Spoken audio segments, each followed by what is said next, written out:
Testemunhos para a Igreja, volume 1. Traços biográficos. Minha infância. Nasci em Gorham, estado do Maine, em 26 de novembro de 1827. Meus pais, Roberto e Eunice Harmon, residiram por muitos anos neste estado. Já em sua infância, tornaram-se membros fervorosos e dedicados da Igreja Metodista Episcopal. Destacaram-se naquela igreja e trabalharam durante um período de 40 anos pela conversão de pecadores em prol da causa de Deus. Durante esse tempo tiveram a alegria de ver seus filhos, em número de 8, convertidos e reunidos no aprisco de Cristo.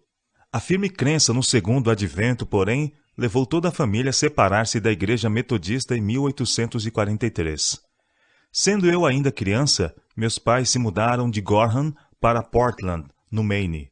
Aí, com 9 anos de idade, sofri um acidente que me afetaria a vida inteira. Em companhia de minha irmã gêmea e de uma de nossas colegas, eu atravessava uma praça da cidade quando uma menina de 13 anos aproximadamente, zangando-se por qualquer futilidade, começou a perseguir-nos, ameaçando bater-nos. Nossos pais haviam nos ensinado a nunca brigar com ninguém, mas a fugir para casa imediatamente toda vez que corrêssemos o risco de ser maltratados ou feridos. Estávamos fazendo exatamente isto, a toda pressa, mas a garota nos seguia com igual rapidez, tendo na mão uma pedra. Em dado momento, virei a cabeça para ver a que distância se achava ela, e ao fazê-lo, a menina tirou a pedra que me atingiu o nariz. Fiquei aturdida com o golpe e caí ao chão, desmaiada. Quando recuperei os sentidos, achava-me na loja de um comerciante. Minhas roupas estavam encharcadas com o sangue que me jorrava do nariz e escorria para o chão. Um desconhecido amável ofereceu-se para levar-me para casa em sua carruagem, mas eu, desconhecendo o meu estado de fraqueza, disse-lhe que pretendia ir a pé para não sujar-lhe a carruagem com sangue. Os presentes não se aperceberam de que meu ferimento fosse tão sério e deixaram-me ir. Mas, depois de andar apenas alguns metros, senti-me fraca e atordoada. Minha irmã gêmea e minha colega carregaram-me para casa. Não tenho lembrança de coisa alguma ocorrida durante algum tempo após o acidente. Minha mãe disse que eu nada notava. Permaneci em estado de torpor durante 3 semanas. Ninguém, além dela, julgava possível que eu me restabelecesse. Mas, por qualquer motivo, ela pressentia que eu havia de viver. Uma bondosa vizinha que muito se interessava em meu caso achou que eu estava morrendo. Ela queria comprar-me um vestido para meu sepultamento, mas minha mãe lhe disse: ainda não, pois algo lhe dizia que eu não morreria. Ao recobrar o uso de minhas faculdades, parecia-me que estivera a dormir. Não lembrava o acidente e ignorava a causa de minha enfermidade. Quando recobrei um pouco de força, minha curiosidade foi atraída a ouvir casualmente aqueles que me visitavam dizer: que pena, eu quase não a reconheci, etc. Pedi um espelho e, ao olhar-me nele, fiquei chocada com a mudança ocorrida com a minha aparência. Cada traço do meu rosto parecia mudado. Os ossos de meu nariz haviam se fraturado, causando essa desfiguração. O pensamento de ser forçada a carregar essa desgraça pela vida toda era insuportável. Não podia ver nenhuma felicidade em minha existência. Não queria mais viver, porém tinha medo de morrer porque não me achava preparada. Os amigos que nos visitavam olhavam com piedade e aconselharam meu pai a processar o pai da menina, que, como eles diziam, haviam me arruinado. Contudo, minha mãe, que era pela paz, disse que se essa atitude trouxesse de volta a minha saúde e aparência, então alguma coisa seria ganha. Mas, como isso era impossível, o melhor era não fazer inimigos por seguir tal conselho. Os médicos achavam que um fio de prata poderia ser colocado em meu nariz para restaurar-lhe a forma. Isso teria sido muito doloroso, e eles temeram que tal providência não fosse de muita utilidade, porque eu havia perdido muito sangue e passado por tal estado de choque que minha recuperação era duvidosa. Mesmo que sobrevivesse, eles criam que eu não poderia viver por muito tempo. Fiquei reduzida quase a um esqueleto. Comecei nessa ocasião a orar ao Senhor, a fim de preparar-me para a morte. Quando amigos cristãos visitavam a família, perguntavam à minha mãe se ela me havia falado a respeito de morrer. Entreouvi isso, o que me agitou. Desejei tornar-me cristã e orei fervorosamente pelo perdão de meus pecados. Senti a paz de espírito que disso provinha e amava a todos, sentindo-me desejosa de que todos estivessem com seus pecados perdoados e amassem a Jesus como eu fazia. Lembro-me bem de uma noite de inverno, quando a neve cobriu o chão, que os céus foram iluminados e tinham um aspecto avermelhado e ameaçador, e pareciam abrir-se e fechar-se, enquanto a neve assemelhava-se a sangue. Nossos vizinhos ficaram muito atemorizados. Mamãe tirou-me da cama e, tomando-me em seus braços, levou-me até a janela. Fiquei feliz. Pensei que Jesus estava voltando. Eu ansiava vê-lo.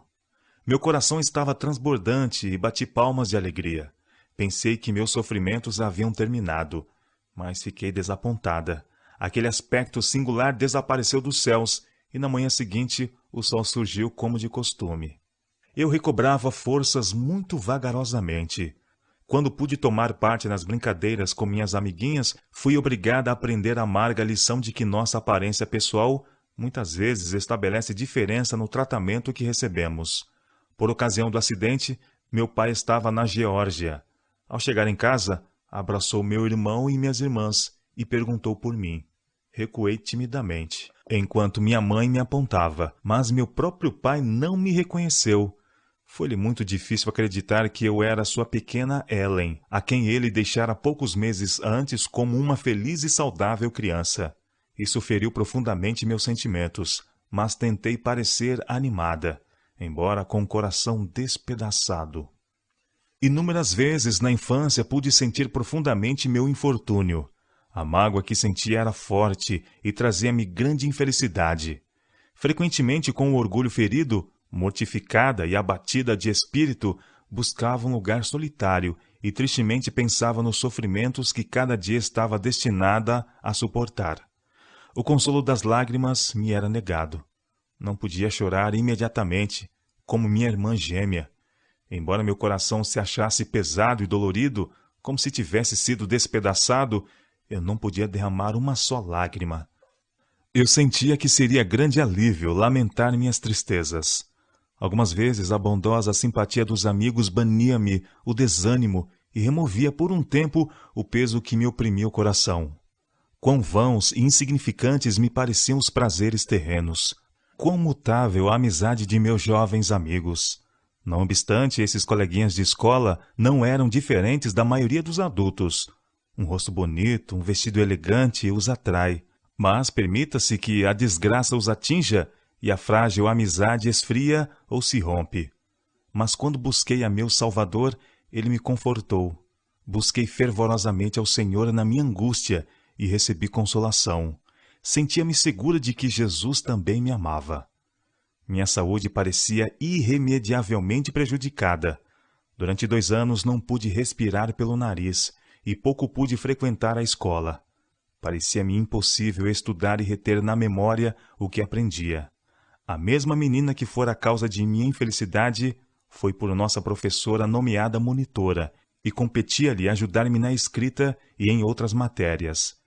Ela se mostrava sempre sinceramente entristecida pelo grande mal que me causara, embora eu tivesse cuidado em não lhe lembrar disso. Era meiga e paciente comigo. Mostrava-se triste e pensativa quando me via lutando com sérias desvantagens para instruir-me. Meu sistema nervoso estava abalado e minhas mãos tremiam tanto que pouco progresso fiz na escrita e não pude conseguir mais do que simples cópias com má caligrafia. Esforçando-me por concentrar-me nos estudos, as letras da página pareciam embaralhar-se, grandes gotas de suor afloravam-me ao rosto e eu me atordoava e desfalecia. Tinha uma tosse rebelde e meu organismo todo parecia debilitado. Minhas professoras aconselhavam-me a abandonar a escola e não retomar os estudos antes de minha saúde melhorar. Foi a mais forte luta de minha juventude, ceder à fraqueza e decidir que deveria abandonar os estudos e renunciar a toda a esperança de instruir-me.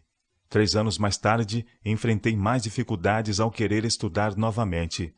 Quando tentei prosseguir nos estudos, a saúde declinou rapidamente, e parecia que se permanecesse na escola, seria às custas da própria vida. Não mais pude ir à escola. Eu tinha 12 anos de idade. A ambição de instruir-me era muito grande, e quando pensava em minhas frustradas esperanças e que eu era uma inválida para toda a vida, fiquei inconformada com minha sorte, e às vezes murmurava contra a providência de Deus por assim afligir-me. Se tivesse aberto o coração à minha mãe, ela poderia ter me instruído, consolado e animado. Porém, ocultei meus turbados sentimentos da família e dos amigos, temendo que não me pudesse compreender. Desapareceu a feliz confiança no amor de meu Salvador que eu fruía durante minha enfermidade. Minha perspectiva de alegria terrena fora frustrada, e o céu me parecia fechado.